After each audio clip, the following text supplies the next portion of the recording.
Օրինակ 44 օրյան ինքը կրվում էր, բայց հաղթանակ էր, չէ, ներկայացնում, խաբում էր մարզ։ Կարող է ինքը զուտ այդ բանից ռեֆլեքսիա։ Սաղ թարս է։ Ասենք պատկերացնես, եթե ինքը քարոզիչ էր խորհրդային միությունում պատերազմի տարիներին, ասենք սաղ թարս տեղեկություններ տալու։ Ստալինգրադում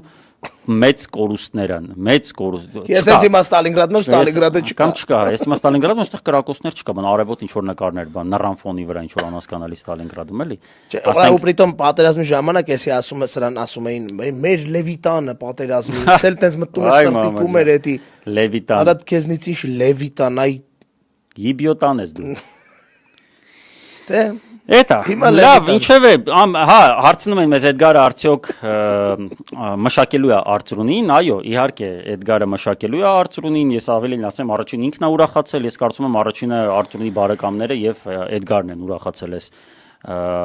տեսանյութի հեռարձակման առիթով